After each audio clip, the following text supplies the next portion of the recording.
Hello and thank you for joining us for the KREM 2 News Week in Review. I'm Cody Proctor. Each weekend we walk you through the headlines from the past week in the Inland Northwest. Let's get started with one of the biggest news stories of the past few days. Their names are Frank Harwood and John Morrison. Both were battalion chiefs with decades of experience in North Idaho. Harwood with Kootenai County Fire and Rescue, and Morrison with Coeur d'Alene Fire. A targeted ambush on Canfield Mountain on Sunday cut their lives short. Yesterday was one of the most absolute darkest days that either one of these organizations has ever faced. A senseless act of violence as they try to protect their community. Still are in shock and are struggling to understand why someone would target unarmed, selfless public servants. Another firefighter, Coeur d'Alene Fire engineer David Tisdale, remains in critical condition at Kootenai Health. The man the Kootenai County Sheriff says targeted them has been identified as 20-year-old Wes Rowley. The sheriff says law enforcement had 5 interactions with him in the past, but nothing serious, mostly trespassing and welfare checks. However, Sheriff Bob Norris says it's not known if he had any interactions with firefighters. That all changed Sunday when Rowley reportedly spoke with firefighters as they arrived to fight the fire burning on Canfield Mountain. It had something to do with his vehicle being parked where it was. Shots were fired not long after. Hours later, Rowley was found dead with a shotgun nearby. The sheriff says it appears he may have shot himself. The still burning wildfire caused issues in the investigation. They said that the fire approached within 50 feet, and at that time it was a determination was made that we should probably remove the body. Rowley's motivation still unclear, but what is clear is the deep pain being felt across North Idaho. This afternoon, downtown Coeur d'Alene's sidewalks and side streets were packed with people showing their support for these 2 fallen officers. And as we have seen over the last 3 days, that's not the only way this community is coming together. Near silence on 4th and Sherman, as shoulder to shoulder people came to welcome 2 heroes home. It's rare for it to be that quiet down here, I feel. I just feel like no one had any words. Emily Levi and her friends joined Tuesday's crowd. I think this is proof that some things are bigger than the small issues we have in this town. With people from all over the region supporting any way they can. This is spur of the moment. Nadia Hitchcock traveled back to her hometown from Spokane to offer her own form of therapy. It destroyed me when I heard what happened, wrecked my family. So I decided to pack up a few of my things and set up a little station out here. I have a 20 Americana. Local businesses are also giving back. Anchored coffee baristas are taking donations of food and money through the Red and Blue Foundation. The Hayden-based group has been working directly with the families of the 3 firefighters shot, says Jared Renault. Not only provide financial assistance, but we have some specialized financial folks that work for us that can help work with insurance companies to make sure that the things that need to be covered are covered. And making sure police and firefighters are covered too. To help connect first responders with professionals that can help them work through some of the traumatic events that they're exposed to. Any little bit helps. And they've started writing notes. I think the power in that is seeing that you're not the only one who's grieving. You're not the only one who's hurting. Knowing we're all in this together. There's a lot that will happen in the next week, in the next month, and the next several months to make sure everybody is as healthy as possible afterward. You can also donate right now at any First Interstate Bank location. We have links and a QR code to donate at KREM.com. Shannon Mowdy, KREM 2 News. Well, I'm standing right outside English Funeral Chapel, where that procession came to an end. And from Spokane to North Idaho, large crowds gathered in anticipation with their American flags waving in the sky to honor those fallen firefighters. Like so many people, Sharon LaFountain is grieving over the death of 2 firefighters, standing streetside to honor the men who were gunned down in an ambush. It's like, oh my Lord, how can this happen? She was one of the hundreds of people who lined the streets during Tuesday's procession. Her connection forged from personal experiences with first responders. Fire Marshal Jim told me that I was blessed because the house was engulfed in flames and I got out okay. So I'm so grateful to them. The route from Spokane to Coeur d'Alene was flanked by supporters and mourners, unified in collective grief. There's a lot of support out there, and I just hope that people don't forget that this happened today, that we remember the firefighters today who lost their lives, and that we always remember not to let hate control us and not to let these things continue to happen, because this is truly a travesty. Flags flew and were a tangible reminder that first responders support their communities and country, and that sacrifice should be honored. I think that the presence, it can be healing for the families, even if just a smidge. And I just want as many people out here as possible, and there's a lot of people. The two fallen battalion chiefs, John Morrison and Frank Harwood, were returned home to North Idaho, the place they worked and served for decades. We all come from different walks of life and different places, but we're all here for our community, and we all love our community more than anything. From the large crowds, it was obvious this was a grateful community honored to welcome their fallen firefighters back home. I'm reporting in Coeur d'Alene, Regan Gallo, KREM 2 News. As we go to break, here's a check of your weekend forecast.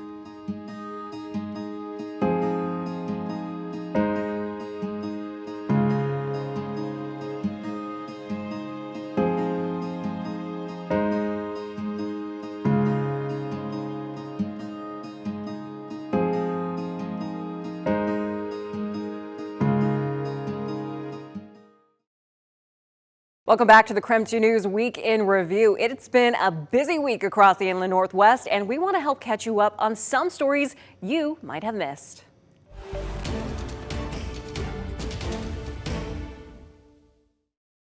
The news broke late this afternoon. Bryan Kohberger, the man accused of murdering Kaylee Gonzalez, Ethan Chapin, Xana Kernodle, and Madison Mogan in their off-campus home 2.5 years ago, plans to change his plea in a deal with prosecutors to avoid the death penalty.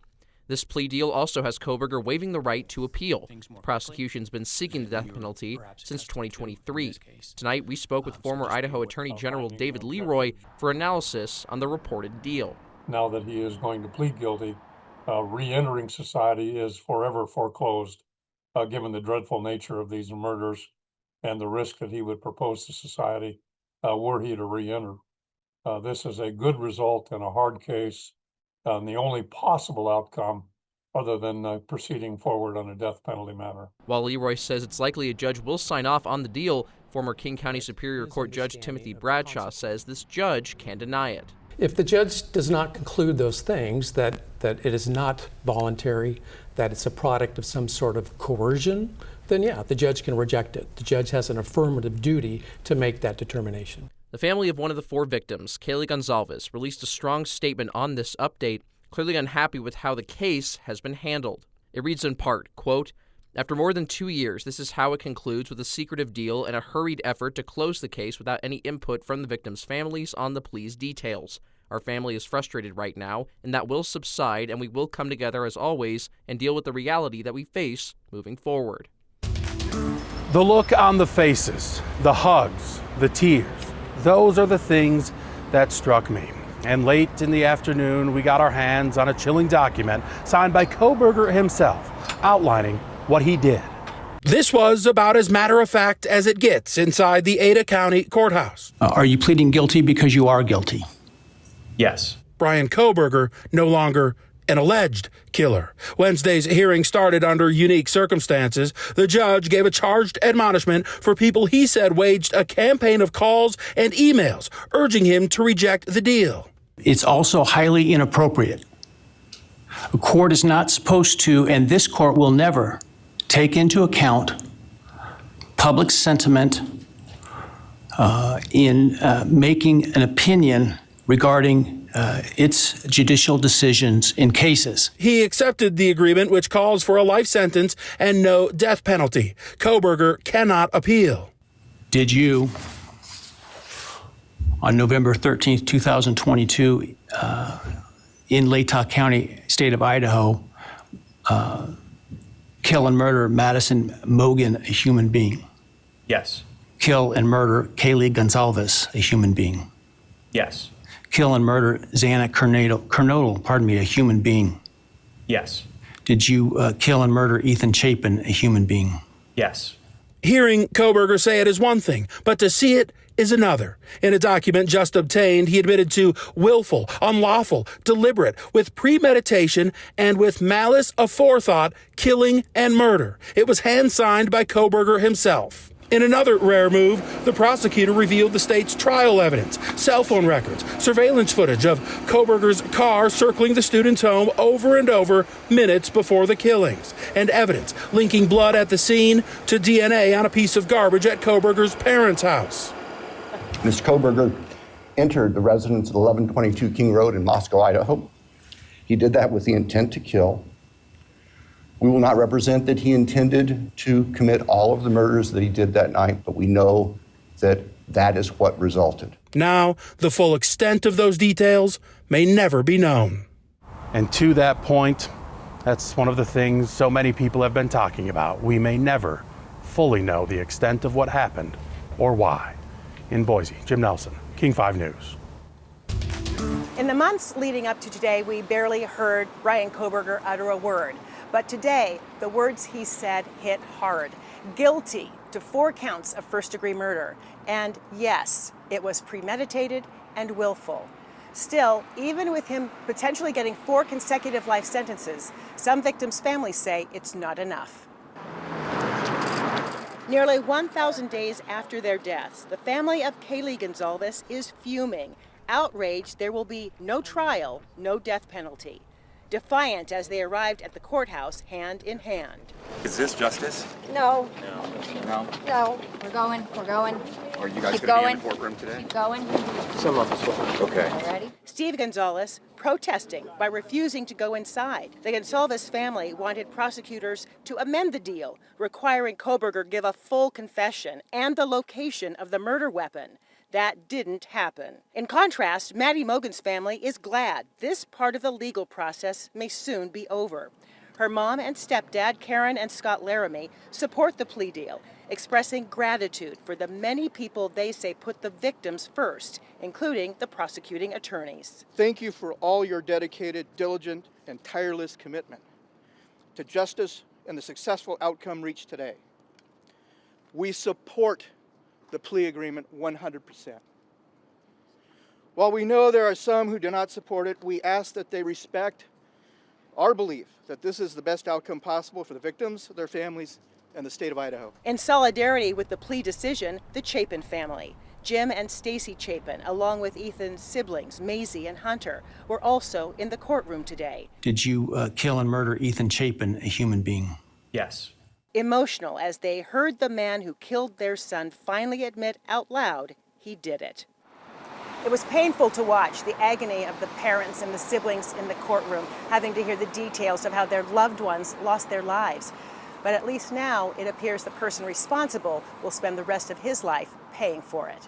In Boise, Joyce Taylor, King 5 News.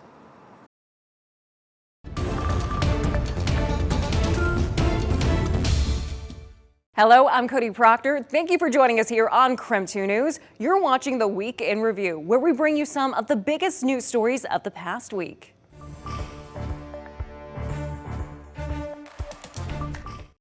The American flag became a symbol of unity during a time of tragedy and chaos at Canfield Mountain. This scene is meant to be patriotic, celebratory for the 4th of July. There we go, right in plain sight. Okay. The flags ended up flanking a scene of a nearby murder. One point, my wife said 8 ambulances that were parked on that road on Maple Leaf. We're going, okay. Soon after, David got a knock on his door. And he said, we'd like your flag. A law enforcement officer had seen the large American flag flying in his yard and asked if he had 3 flags to honor the firefighters who responded to the blaze, 2 of whom, tragically, lost their lives. If you looked into his eyes, you could see the sadness, the heartbreak, the what happened, and it grabbed you. It grabs you right in the heart. The national symbol has significant meaning for the North Idaho man. David says he proudly displays over 60 American flags in his yard every 4th of July. This year, that tradition took on a new meaning, offering a powerful symbol of support for first responders. It's an honor to be able to talk about the first responders and be able to know that we have the people that we have to take care of us, because that's what they're doing. They're putting on their life in front of us. Now, David Swartz's small gesture honors those fallen firefighters forever. Reporting in Coeur d'Alene, Regan Gallo, KREM 2 News.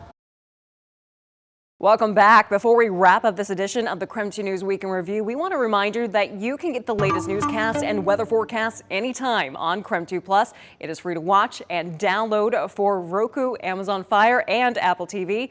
Now here's one more story before we go. Legislators made this July 1st and every July 1st now in the state gas tax increase day. The legislators behind the move from both parties say paying more now will save you some pain down the road. The cost of doing business and pleasure on Washington roads just got a little costlier. Well, this is a 5-year-old terminal. This transfer span that the vehicles are moving over had to be shut down last week to do ongoing maintenance. Ferry riders in Democratic State Senator Marco Elias's district, Mukilteo, will benefit along with every other commuter in the state, says the senator. We were running out of money, and so we were going to have to delay things. And big things, like completing the stretch of Highway 520 to Seattle across Portage Bay, the widening of Highway 18 near I-90, finishing the North Spokane corridor, and moves to improve congestion through Joint Base Lewis-McChord in the South Sound. You see these orange cones everywhere. This is us investing in our infrastructure to keep it in good repair to meet the needs of Washingtonians. Funding to account for the rising costs associated with upkeeping our state's transportation system. And the gas tax increase did have support from Republicans. Not all, but some. It's not something that I relish, but you have to look at the realities of life. Yakima Republican Senator Curtis King says increasing costs and a long to-do list from highways to improving fish culverts didn't leave lawmakers with much of a choice. We got to complete these things and get them off our plate and get them done. The longer we wait, the more it's going to cost us. And that's why we did what we did. And it's not a one-time deal. With more fuel-efficient and fuel-free cars on the roads, the gas tax will continue to rise. It's at 55.4 cents a gallon today, but every July 1st moving forward, it'll go up another 2%, a little more than a penny per gallon more next year. Washington's gas tax is now third highest in the U.S. If we kept gas taxes low, then we'd see more chipped windshields, more tires that have to be repaired because of potholes. Back in Mukilteo, Senator Elias says the increased pain at the pump will bring progress. This is a way that we can pay for good infrastructure that meets our needs rather than paying for failure. The state of Oregon just wrapped up its legislative session without raising the gas tax. Transportation officials down there say as a result, they will be laying off some 700 highway workers. In Olympia, Drew Mickelson, King 5 News. Thank you for joining us for the KREM 2 News Week in Review. Keep it here on KREM 2 for more news throughout the weekend. I'm Cody Proctor. Thanks for watching.